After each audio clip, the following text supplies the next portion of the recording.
तो बच्चों, अब हम देख रहे हैं वो क्वेश्चन जो बोर्ड एग्जाम में आए हुए हैं। क्वेश्चन जरूरी है करने के लिए। क्यों? अगर आप टॉपिक पढ़ लेते हो, उस टॉपिक में से अगर सीधा सवाल नहीं आ रहा है, उस टॉपिक का जो सूत्र है, उस सूत्र का अगर पेपर में क्या पूछ लिया, सवाल पूछ लिया, तब कैसे करेंगे? तो उसको करने का एक तो ये तरीका है कि आपकी जो बुक के उदाहरण है वो करो, बुक के पीछे, पार्ट के पीछे जो क्वेश्चन दे रखे हैं वो करो, या फिर बोर्ड एग्जाम में जो क्वेश्चन आए हुए हैं वो करो। ठीक है, तो हम यहाँ पे वही क्वेश्चन डिस्कस करें हैं जो बोर्ड एग्जाम में आए हुए हैं। उन क्वेश्चनों से हमें यह पता लग जाता है कि अच्छा, जो एग्जाम का लेवल है वो इस तरीके का लेवल है। ठीक है, और इतना अगर हमारे से हो रहा है तो हम एकदम सही दिशा में जा रहे हैं। हालांकि मेहनत और करनी पड़ेगी, क्योंकि जो क्वेश्चन है हर साल क्या हो रहे हैं, थोड़े से गहराई से क्वेश्चन पूछ रहे हैं। ठीक है, तो आप पिछले सालों का अगर क्वेश्चन करते हो और 3-4 बार आपने रीडिंग लगा ली है अपने नोट्सों की बढ़िया तरीके से, तब हम एकदम श्योर हो जाते हैं कि हाँ, इतना हमारा तैयार हो चुका है। अब हमें इनको क्या करना है, कंटिन्यू करना है, और क्वेश्चन मिले तो उन्हें सॉल्व करते हैं। हमसे जितना संभव हो रहा है वो हम कर रहे हैं। हमारी पीछे हमारी क्लास थी, क्लास नंबर 6, उसमें भी हमने क्वेश्चन किए थे, 15 क्वेश्चन किए थे। बहुत बढ़िया क्वेश्चन थे वो भी। एक क्वेश्चन को करने से हमें क्या पता चलता है, हमें एक क्वेश्चन करने से एक तो हमें ये पता चलता है कि हमने कितना पढ़ रखा है। ठीक है, और उसके साथ साथ हमें यह पता चलता है कि अच्छा, ये चीज़ हमसे छूट गई थी। तो अगर आप 10th क्लास में अच्छे नंबर लाना चाहते हो तो फिजिक्स में आपको हम यही बताएंगे कि क्वेश्चन न्यूमेरिकल सॉल्व करने हैं। जितने ज़्यादा न्यूमेरिकल सॉल्व करोगे, उतने ही ज़्यादा हमारी चीज़ें फिजिक्स में क्या होगी, अच्छी तरीके से समझ में आएगी। ठीक है, तो आइए करते हैं इन क्वेश्चनों को। सबसे पहले हम देखते हैं पहला क्वेश्चन। देखो, पहला क्वेश्चन भी है सूत्र पर निर्भर है। ठीक है, सूत्र याद है तो पहला क्वेश्चन हो जाएगा। और ये जो सूत्र है, हमने पिछली क्लास में इसके बारे में बात की है। तो देखिए, एक 10 ओम प्रतिरोधक में 3 एम्पियर धारा 2 सेकंड तक प्रवाहित की जाती है। कुंडली में उत्पन्न ऊष्मा का मान ज्ञात कीजिए। तो कुंडली में जो उत्पन्न ऊष्मा है उसका मान ज्ञात करना है। तो इसका देखो सूत्र है, इसका सूत्र है H बराबर I² RT। तो ये सूत्र है। इस सूत्र में हमें मान रखना है। और ये सूत्र आया कैसे? ये सूत्र हमने पिछले क्लास में टॉपिक पढ़ाया था, विद्युत ऊर्जा का तापीय प्रभाव। उस टॉपिक में एक नियम आया था, जूल का तापन नियम। उस नियम से ये हमारा सूत्र बना है। ठीक है, अब इस सूत्र में I का मान रख दो, R का मान रख दो, T का मान रख दो, तो हमारा आंसर आ जाएगा। ठीक है, I का मान कितना है? 3 एम्पियर है। तो 3 एम्पियर है तो 3 की क्या हो जाएगी, यहाँ पे स्क्वायर हो जाएगी। आर का मान कितना है? 10 है। ठीक है, और समय कितना है? 2 सेकंड है। तो इस तरीके से 3 3 9, 9 इंटू 2 कितने होते हैं? 18, और इंटू 10, तो इस तरीके से 180। और ऊष्मा है, ऊष्मा का मात्रा क्या होगा? जूल। तो ये हमारा क्या आ गया? आंसर आ गया। ठीक है, इस तरीके से ये हमारा एक आंसर हो गया। आगे देखिए, किलोवाट घंटे किस भौतिक राशि का मात्रक है? शक्ति। शक्ति का मात्रक तो वाट है। ठीक है, शक्ति का मात्रक, एक मात्रक तो वाट है, दूसरा मात्रक है जूल बटा सेकंड। विद्युत ऊर्जा का मात्रक है किलोवाट घंटे। ठीक है, तो ये आंसर क्या होगा? सही होगा। एमएसएडे पूछे गए थे हमारे। संवेग है, संवेग, तो ये जो संवेग है ये होता है P बराबर mv। और ये पिछली जो आपकी पिछली क्लास थी, 9th क्लास, उसमें आया हुआ ये सूत्र, तो यहाँ पे काम का नहीं आएगा। बल का सूत्र क्या होता है? F बराबर ma, और मात्र क्या होगा? न्यूटन होगा। संवेग का मात्रक तो यहाँ पे हो जाएगा किलोग्राम मीटर सेकेंड घात माइनस 1। ठीक है, और बल का मात्रक होगा किलोग्राम मीटर सेकेंड घात माइनस 2। ठीक है, ये भी आप मात्रक लिख सकते हो। देखो, इनके मात्रक मैं लिख रहा हूँ, किलोग्राम मीटर सेकेंड घात माइनस 1, किलोग्राम मीटर सेकेंड घात माइनस 2। तो ये हो गए हमारे 2 क्वेश्चन। अब देखो, दिए गए परिपथ में 2 ओम प्रतिरोधकों में प्रयुक्त शक्ति वाट में परिकलित करनी है। शक्ति वाट में निकालनी है। किसके लिए निकालनी है? इसके लिए निकालनी है। शक्ति निकालने के लिए हमारे पास क्या होना चाहिए? सूत्र होना चाहिए, जिसकी बात हमने पिछले क्लास में की थी। लेकिन अभी आप जो हम सूत्र लिख रहे हैं वो सीधे सीधे याद कर सकते हो। शक्ति के देखो 3 सूत्र है। P बराबर VI, दूसरा सूत्र है P बराबर I²R, तीसरा सूत्र है V² बट्टा में R। तो इन तीनों में सूत्रों में से एक सूत्र उपयोग में लेना है। अब देखो कौन से उपयोग में ले रहे हैं। देखो, हमारे पास प्रतिरोधक दिया हुआ है ना, R दिया हुआ है, R दिया हुआ है। ठीक है, और धारा नहीं दे रखी, वोल्टेज दे रखा है। वोल्टेज कितना है? 6 ओम है, सॉरी 6 वोल्ट है। ठीक है, तो यहाँ पे मान रख दो, V की जगह मान रख दो 6, 6 की क्या हो जाएगी? स्क्वायर, यानी 36। R का मान कितना है? 2, तो ये कट गया, कितना आ गया? 18 वाट। ठीक है। तो यहाँ पे एक तरीके से कितनी शक्ति खर्च हो रही है, 18 बार शक्ति खर्च हो रही है। अब देखते हैं, देखो आगे विद्युत शक्ति की परिभाषा लिखिए। तो विद्युत शक्ति का सूत्र क्या होता है, P बराबर W बटा T। ठीक है। तो हम ये कहेंगे किसी चालक तार में ऊर्जा प्रवाह की दर को हम क्या कहते हैं, शक्ति कहते हैं। या इसको ऐसे बोल सकते हैं कि जो सेल है वो किस दर से काम कर रहा है, वो उसकी क्या एक तरीके से शक्ति है। ठीक है। अब देखो इसमें आगे क्या पूछा गया है, इसे विभवांतर V और प्रतिरोधक R के पदों में लिखना है, यानी इसको इस पदों में लिखना है, यानी ये हमें संबंध पूछा है। तो ये संबंध पूछा है। ठीक है। बाकी चीज आप नोट कर लो एक बार, थोड़ी सी हम जगह बना रहे हैं। अब हम देखते हैं इनका संबंध। देखो हमारे पास एक सूत्र है W। एक तो देखो विभव बराबर सूत्र है, विभव बराबर क्या है, W बटा Q। ठीक है। W बटा Q है, तो W बराबर क्या हो जाएगा, V इंटू Q हो जाएगा। W बराबर V इंटू Q हो गया। अब देखो हम क्या जानते हैं, हम जानते हैं I बराबर क्या होता है, Q बट्टा T। बच्चों ये चीज हमें याद होनी चाहिए। ठीक है। और ये कैसे याद होगी, इसको याद करने का एकमात्र तरीका है कि हम कॉपी में जो रफ कॉपी है उसमें बार बार 4-5 बार लिखेंगे ना ये तरीका, तो हमें ये चीज याद हो जाएगी। हमें देखो Q का मान चाहिए, तो Q का मान यहाँ से क्या आएगा, Q बराबर क्या हो जाएगा, IT हो जाएगा। ठीक है। अब ये वापस यहाँ पे रखो, तो W बराबर क्या होगा, V इंटू IT। ठीक है। अब हमें V की जगह एक मान रखना पड़ेगा, वो क्या होता है, V बराबर IR होता है। तो V की जगह IR मान रखो, W बराबर क्या हो गया, IR इंटू IT। तो देखो I इंटू आई क्या हो गया, आई स्क्वायर हो गया। ठीक है। ये हो गया आई स्क्वायर RT, ये एक चीज आ गई। अब देखो इस सूत्र का उपयोग करके हम I का मान निकालते हैं। I बराबर क्या हो जाएगा, V बट्टे R हो जाएगा। ठीक है।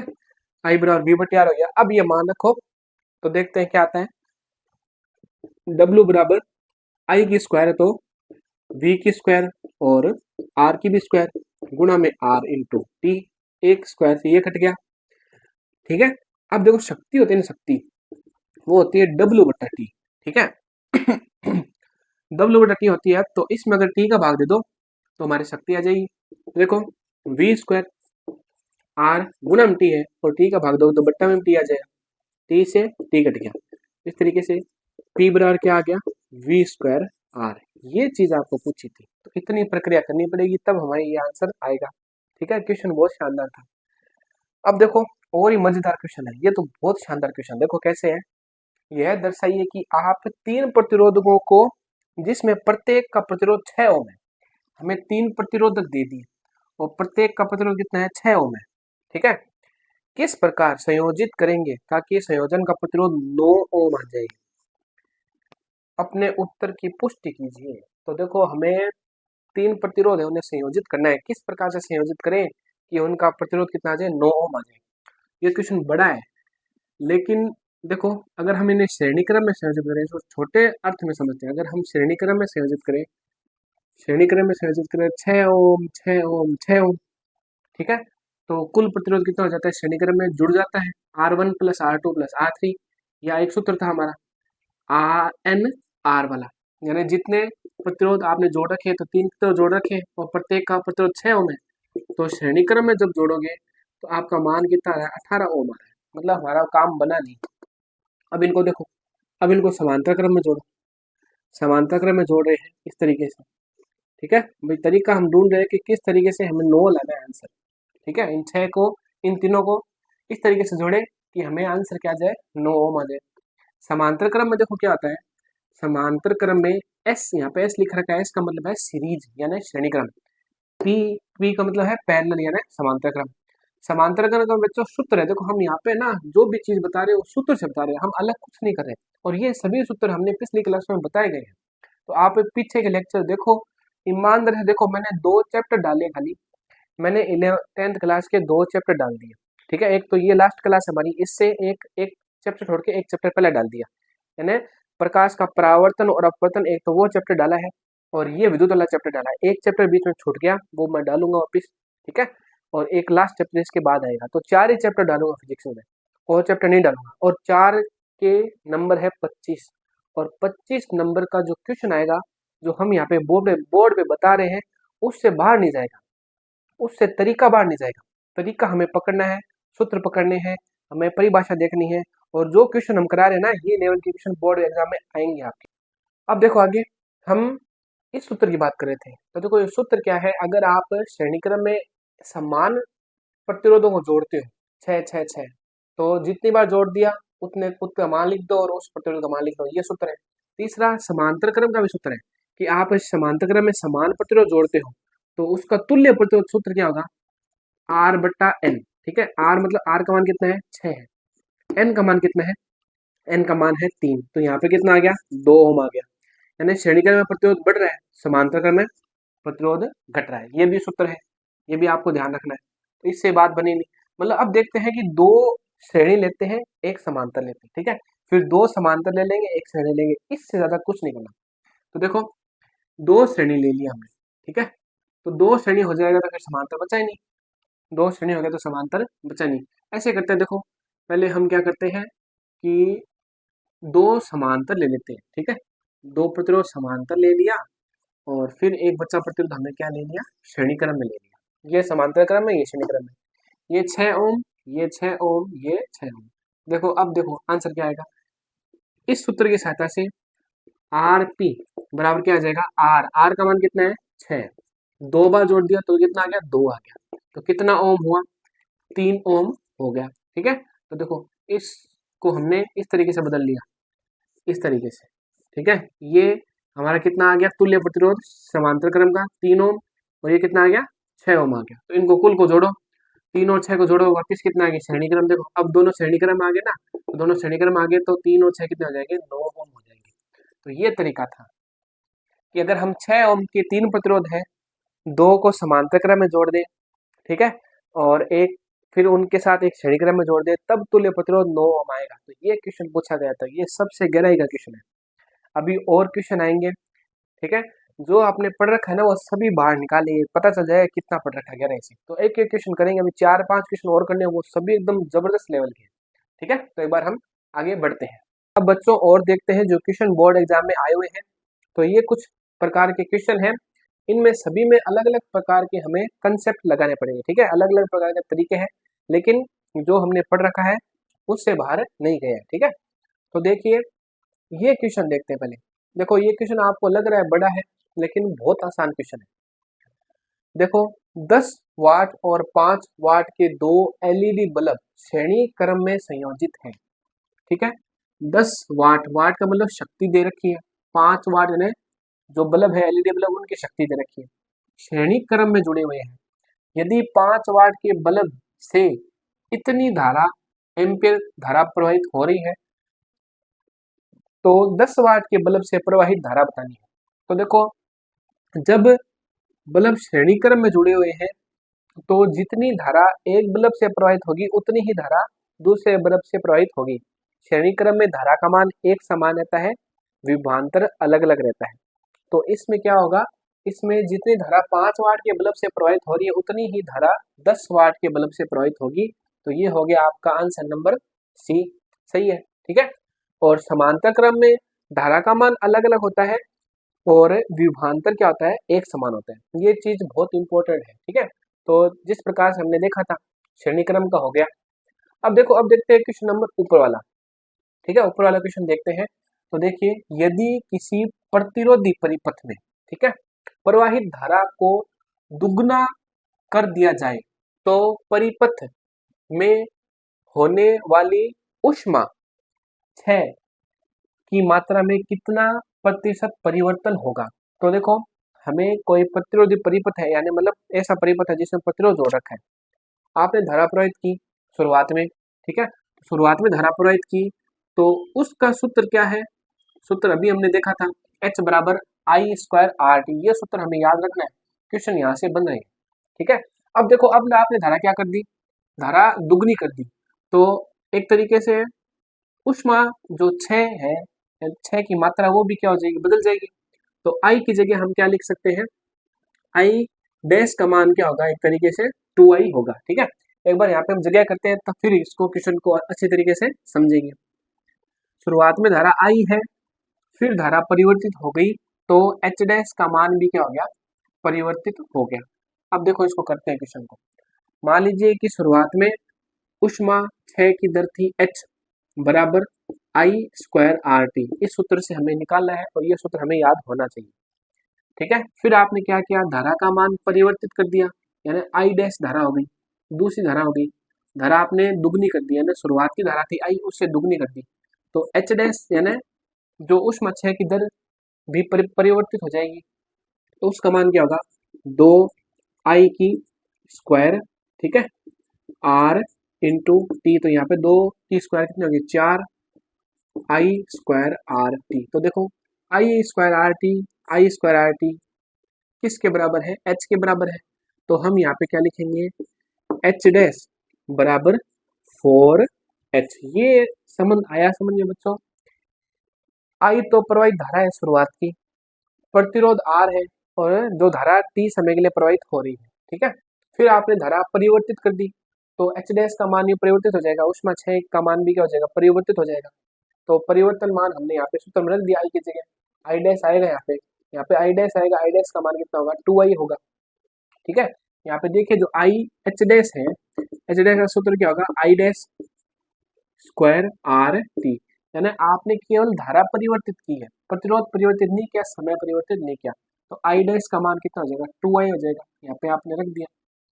फिर इसका स्क्वायर किया तो 4 आई स्क्वायर आर टी, आई स्क्वायर आर टी एच के बराबर है, तो एच रख दिया, तो ये मान हमारा आ गया, ठीक है, एच डैश का मान। अब देखो हमें वापस देखना है, तो परिपथ में होने वाले ऊष्माक्षय की मात्रा में कितने प्रतिशत परिवर्तन होगा, प्रतिशत परिवर्तन लिखना है, ठीक है। तो हम यहाँ पे क्या लिखेंगे, ऊष्मा क्षय की मात्रा में प्रतिशत परिवर्तन, ठीक है। तो ऊष्मा क्षय की मात्रा में प्रतिशत परिवर्तन है वो निकालना है, तो एक तरीके से ऊष्मा में परिवर्तन आएगा, यानी ऊपर क्या आएगा, ऊष्मा में परिवर्तन बटा क्या होगा, यहाँ पे शुरुआती परिवर्तन यानी प्रारंभिक परिवर्तन, प्रारंभिक मान, सॉरी प्रारंभिक मान, या ऐसे कह सकते हो ऊष्मा का प्रारंभिक मान, ठीक है। तो ऊष्मा में परिवर्तन बटा ऊष्मा का प्रारंभिक मान कह सकते हो, यहाँ पे अगर आप लिखो तो ऐसे लिख दो, ऊष्मा का प्रारंभिक मान, ये लिख दिया, इनटू हमें प्रतिशत मान निकालने से 100 और साथ में क्या लगा दिया, प्रतिशत लगा दिया, ठीक है।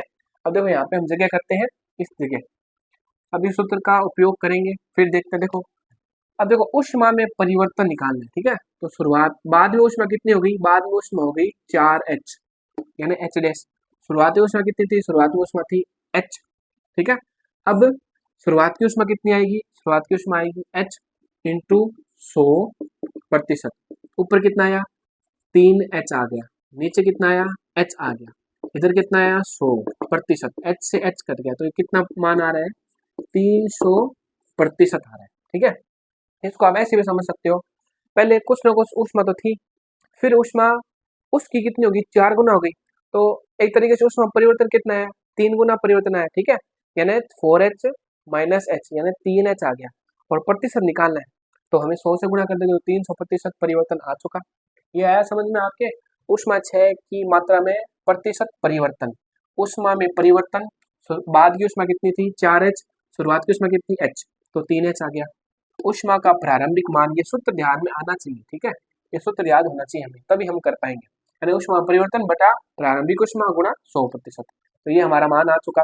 अब देखते हैं अगला क्वेश्चन, ठीक है, तो यहाँ पे थोड़ी सी हम जगह बना रहे हैं।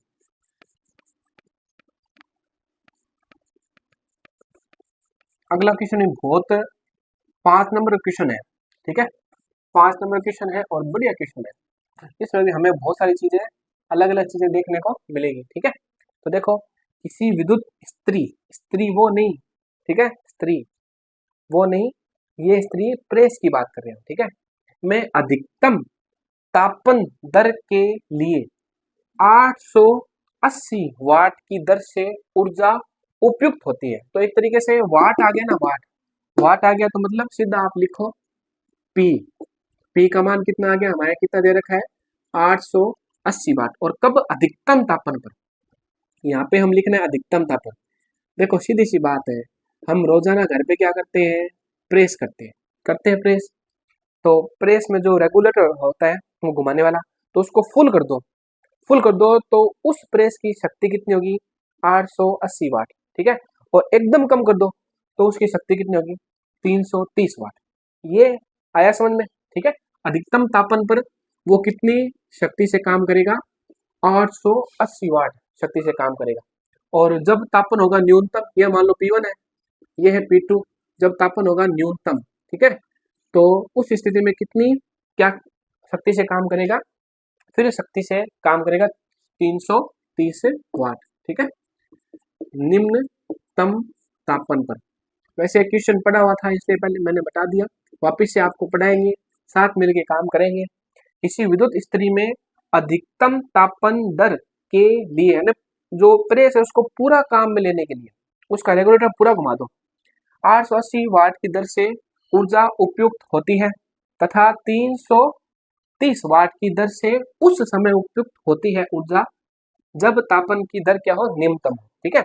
अब देखो, यदि विद्युत स्रोत की वोल्ट का वोल्टेज हमें दे रखी है, वोल्टेज दोनों स्थितियों में क्या है, फिक्स है, यानी आपके जो घर में आप प्रेस कर रहे हो तो 220 वोल्ट तो आ रही है, आपने रेगुलेटर फुल कर दिया, मतलब जबरदस्त तरीके से आप प्रेस चला रहे हो, ठीक है। मीटर आपका जो है, घर का जो मीटर है वो अब की बार बिल ज्यादा आएगा, ठीक है। तो उस समय कितनी ऊर्जा खा रहे हैं, 880 वाट खा रहा है, ठीक है। एक तरीके से कितना वाट खर्च हो रहा है, 880 वाट हो रहा है। और निम्नतम में कितना खर्च होगा, एकदम आप कम कर दो रेगुलेटर को तो कितना खर्च होगा, 330 वाट खर्च होगा, ठीक है। 330 वाट की शक्ति होगी, यानी 808 वाट शक्ति अधिकतम परिस्थिति में प्रेस काम करेगी और निम्नतम परिस्थिति में 330 वाट शक्ति काम कर सकती है। अब देखो पूछा क्या है, तो दोनों प्रकरणों में विद्युत धारा और प्रतिरोध परिकलित कीजिए, तो हमें आई निकालना है और आर निकालना है, ठीक है, ये चीज निकालनी है। तो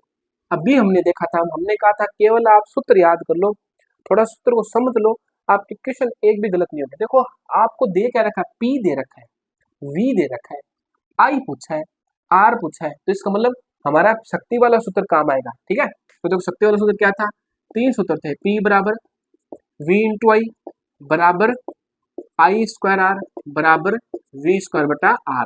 अब हमें निकालना क्या है, हमें निकालनी है धारा, ठीक है। तो धारा निकालनी है, तो देखो इस सूत्र से निकल जाएगी धारा, क्योंकि P भी हमारे पास है, V भी हमारे पास है, तो पहली स्थिति में कितनी धारा प्रवाहित होगी वो आ जाएगी, और इसी सूत्र से दूसरी स्थिति में धारा का मान आ जाएगा। तो हम एक बार के लिख रहे हैं P1 V I1, ठीक है। तो I1 का मान कितना आएगा, यानी पहली स्थिति में कितनी धारा प्रवाहित होगी, वो होगी P1 बट्टा V। P1 का मान कितना है बताओ, P1 का मान है 880, ठीक है, बट्टा में जो वोल्टेज है वो कितनी है, 220, इसको इससे काटो, ठीक है, ये से गया, कितनी बार आ गया, सॉरी 4 एम्पीयर धारा प्रवाहित हो रही है पहली स्थिति में, आ गया, ठीक है। एक चीज आ गई हमारे पास, I1 का मान आ गया, पहली स्थिति में कितनी धारा प्रवाहित हो रही है, 4 एम्पीयर धारा प्रवाहित हो रही है। अब देखो प्रतिरोध निकालना है, तो देखो कैसे निकालेंगे बताओ, ये रहा P और ये रहा सूत्र I आ गया, P है तो R का मान निकल जाएगा। तो देखो इस तरीके से कैसे निकालेंगे हम R का मान, P1 बराबर I1 की स्क्वायर और R1 हमें चाहिए पहली स्थिति में प्रतिरोध, पहली स्थिति में प्रेस कितना प्रतिरोध प्रदर्शित करती है वो, तो वो क्या होगा, P1 बटा I1 की स्क्वायर। अब P1 का मान कितना है, P1 का मान है 880, ठीक है। I1 का मान है 4, I1 का मान 4 है और इसकी स्क्वायर मतलब 4 इंटू 4 हो जाएगा। पहले 4 से काटो इसको, देखो 4 से काटा आपने, 4 से काटा, 4 दूनी 8, 2 बार गया 0 आ गया, फिर वापिस इसको किससे काटो, 4 से काटो, 4 से काटो कितनी बार जाएगा, ये 22 गया एक बार, 5 बार, ठीक है, फिर वापिस 2 बच गया 5, तो इस तरीके से हमारे पास आ गया 55 ओम। यानी पहली स्थिति में धारा कितनी प्रवाहित हो रही है, 4 एम्पियर, और पहली स्थिति में प्रतिरोध कितना आ रहा है, 55 ओम, ठीक है। अब देखो वापिस इसको मिटाते हैं और वही प्रक्रिया करते हैं, देखो यहीं पे कर लेंगे, ठीक है। अब देखो हमें क्या चाहिए, निम्नतम स्थिति में शक्ति ये रही और धारा पूछेगा, तो यहाँ पे क्या लगा देंगे, 2 लगा दें, दूसरी स्थिति में 2 लगा दिया, ठीक है। अब देखो इसको एक बार मिटो रहे हैं, ज्यादा रटने की जरूरत नहीं, अगर हमें समझ में आ रहा है तो इधर 2 लगाओ, इधर 2 लगाओ, इधर 2 लगाओ, इधर 2 लगाओ, इधर 2 और इधर 2, ठीक है।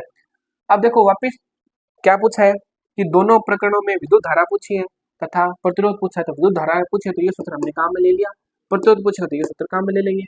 तो दूसरी स्थिति में कितनी शक्ति खर्च हो रही है, कितनी शक्ति से काम कर रहा है आपकी प्रेस है 330 वाट, वोल्टेज कितनी है 220, ठीक है, और यहाँ पे शक्ति है 330 वाट, और धारा कितनी आएगी वो यहाँ पे आएगी, तब पता चलेगा, इसलिए हम पहले नहीं कर सकते। काटा, 0 0 कैंसिल हो गया, ठीक है, ये कैंसिल हो गया, इससे कितना आ गया 3/2, 3/2 का मान कितना होता है, 3/2 होता है 1.5 एम्पियर। अब यहाँ पे आप क्या रखो 1.5 एम्पियर, और इसकी है स्क्वायर, तो उसकी क्या हो जाएगी एक तरीके से स्क्वायर हो जाएगी, ठीक है। अब देखो पॉइंट हटाओ, ये पॉइंट हटाओ तो ऊपर कितना चला जाएगा, एक बार पॉइंट ऊपर 10 चला गया, दूसरी बार पॉइंट ऊपर कितना चला गया वापस 10 चला गया। अब इसे 5 से काटना पड़ेगा, ठीक है, इसको काटो 5 से, कितनी बार गया 3 बार गया, कितनी बार गया 2 बार गया, इसको काटो 5 से कितनी बार गया 3 बार गया, ये कितनी बार गया 2 बार गया। अब देखो 3 को इससे काटो कितनी बार गया 1 1 0, ठीक है। अब देखो अब शायद नहीं जा रहा, तो देखो मान कितना आएगा 2 दूनी 4, 4 को 110 से गुणा करोगे तो 4 4 0 बट्टे में आ जाएगा 3, और ये क्या है, ये है आपका प्रतिरोध, ये आया आपका आंसर, ठीक है। तो देखो हम यहाँ पे क्या लिखेंगे, I1 कितना I2 कितना आ गया 1.5 एम्पियर, और R2 कितनी आ गई 440 वोल्ट का झटका बट्टा में 3 ओम। इसको आप सरल करना, ये आपका आंसर है, ठीक है। अभी हुआ नहीं है, 5 नंबर क्वेश्चन है, पूरे एकदम निचोड़ निकालेगा ये क्वेश्चन, पता पता लग जाएगा कितनी गहराई से हमने पढ़ रखा है। ये एक क्वेश्चन हुआ बच्चों भी, ठीक है, कितना बड़ा क्वेश्चन पूछा, देखो अगर हमें सूत्र याद होगा तो हम तुरंत कर देंगे। आया, अब देखो दूसरा है विद्युत धारा का तापन प्रभाव किसे कहते हैं। यही है कि आप कोई प्रतिरोध है, आर प्रतिरोध है, उसमें धारा प्रवाहित हो रही है आई, ठीक है, और आई धारा प्रवाहित हो रही है और टी समय तक प्रवाहित हो रही है, तो उसका जो तापन है या उसमें कितनी ऊष्मा उत्पन्न होगी वो क्या होगी I² RT। ये हमने किया था पिछले लेक्चर में, ठीक है। तो ये है कि कोई आर तार का प्रतिरोध है या कोई आर प्रतिरोध का तार है, तो उसमें आई धारा प्रवाहित हो रही है और टी समय तक धारा प्रवाहित हो रही है, तो उसका तापन कितना होगा H बराबर I² RT। तो ये सूत्र बहुत इंपॉर्टेंट है।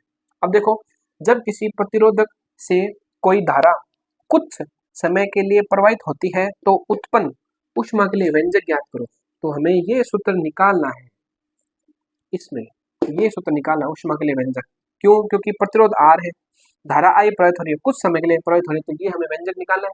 इसके लिए आपको लेक्चर नंबर देखना पड़ेगा 7, जो लेक्चर 7 है वहाँ पे हमने 4 टॉपिक किए हैं, उन टॉपिकों में ये भी टॉपिक था जिसे हम कहते हैं जूल का तापन नियम, तो ये वहाँ पे आपको बच्चों करना पड़ेगा, ठीक है, थोड़ी लंबी प्रक्रिया है इसलिए।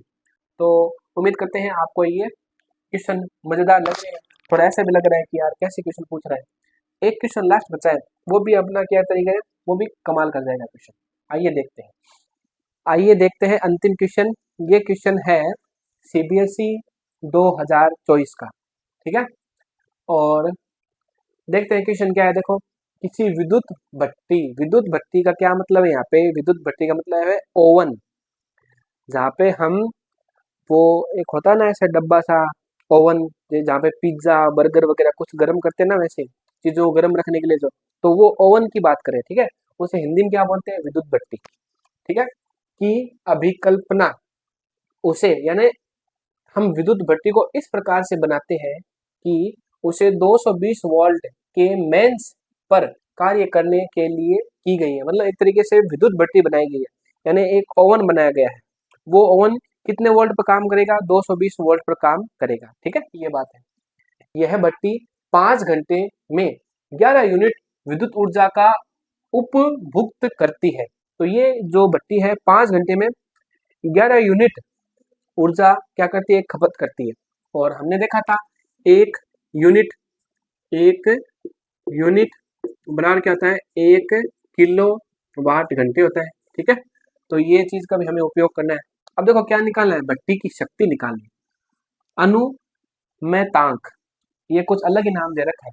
आप बच्चों साथ साथ में क्या करना, थोड़ी इंग्लिश लैंग्वेज देख रहे हैं, ठीक है, कोई समझ में नहीं आए टर्म तो इंग्लिश लैंग्वेज देख लेना। हमें यहाँ पे क्या कैलकुलेट करना है, शक्ति निकालना। तो देखो हमारे पास दिया क्या है, हमारे पास दिया है वोल्टेज कितनी है 220 वोल्ट, ठीक है, और एक तरीके से देखो 5 घंटे में 11 यूनिट ऊर्जा का उपभोग हो रहा है। तो एक तरीके से हमारे जो शक्ति का सूत्र है, ठीक है, ए नंबर शक्ति क्या होती है, P बराबर डब्ल्यू बटा टी होती है, ठीक है, P बराबर डब्ल्यू बटा टी। और यहाँ पे 11 यूनिट है, 11 यूनिट की जगह क्या लिखना पड़ेगा, 11 किलोवाट घंटे। और ये कितने देर में हो रहा है काम, ये हो रहा है 5 घंटे में, तो एक आवर से और कट गया, ठीक है। अब देखो ये मान आ गया हमारा शक्ति का, ठीक है।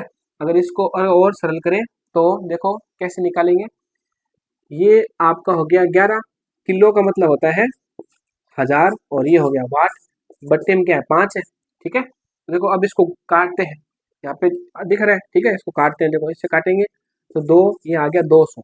तो शक्ति कितनी आ गई, शक्ति 11 इंटू 200, 11 इंटू 200 कितना हो गया 2200 वाट शक्ति। इतनी शक्ति से ये काम कर रहा है 5 घंटे में।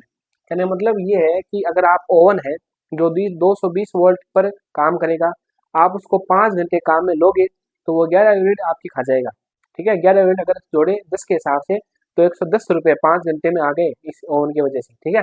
तो कितना खर्चीला है देखो। आगे देखते हैं दूसरा, भट्टी द्वारा ली गई विद्युत धारा यानी आई निकालना है, धारा का मतलब आई निकालना है, ठीक है। अब देखो हमारे पास सूत्र क्या है, पहले सूत्र की बात करें, P बराबर है डब्ल्यू बटा टी, ठीक है, P बराबर है वी आई। सूत्र याद रखोगे तभी हमारे जो न्यूमेरिकल आ रहे हैं वो तुरंत सॉल्व हो जाएंगे, ठीक है। फिर है आई स्क्वायर आर, फिर है वी स्क्वायर बट्टा में आर। अब देखो हमें आई पूछा है तो आई पूछा, देखो ये आई पूछा है, यहाँ पे भी आई है। देखो अब हमारे पास शक्ति तो आ गई, शक्ति का मान आ गया, वोल्टेज हमें पता है 220 वोल्ट है, तो ये सूत्र का उपयोग करते हैं, इससे हमें आई का मान मिल जाएगा। तो P बराबर क्या होता है, वी आई होता है। आपको चाहिए धारा, धारा चाहिए ना बी नंबर में, धारा प्रवाहित धारा, तो आई बराबर क्या हो जाएगा P बटे वी हो जाएगा। P का मान कितना है, इतना मान है 2200, ठीक है, वाट। और वोल्टेज कितनी है 220, ठीक है, ये वाट और ये बट्टे में वोल्ट आ गया, 0 से 0 कैंसिल और ये से ये कैंसिल, ठीक है।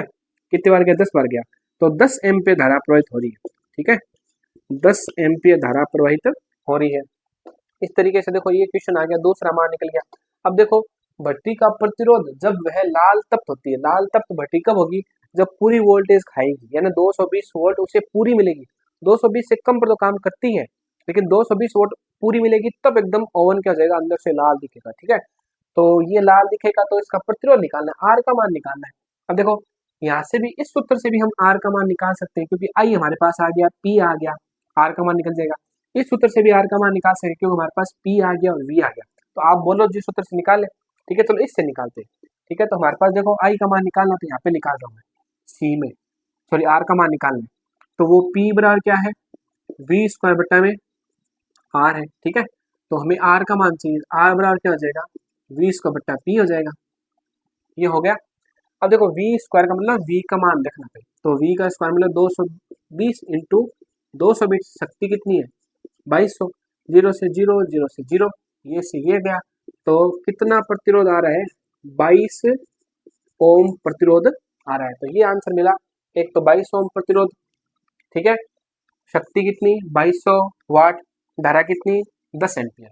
तो इस तरीके से बच्चों, तरीके से हमने इस क्लास में कुल 10 क्वेश्चन कर लिए हैं, ठीक है। और पहली क्लास थी उसमें हमने 15 क्वेश्चन किए। तो आप ये 8वीं क्लास है और इसमें 8वीं क्लास और 6ठी क्लास, तो ये 2 न्यूमेरिकल की क्लास थी हमारी, उसके अलावा हमारी थी 6 क्लास। तो जो 6 क्लास है बाकी आप उनको देखो, फिर ये न्यूमेरिकल सोल्व करो, तब हमें पूरी उम्मीद है कि आपके एक भी डाउट नहीं रहेगा, आप सभी न्यूमेरिकल एक तरीके से आराम से कर लोगे, ठीक है। तो ये हुआ हमारा लास्ट न्यूमेरिकल। और अब बच्चों अब मिलेंगे हम अगले वीडियो में और नए चैप्टर के साथ।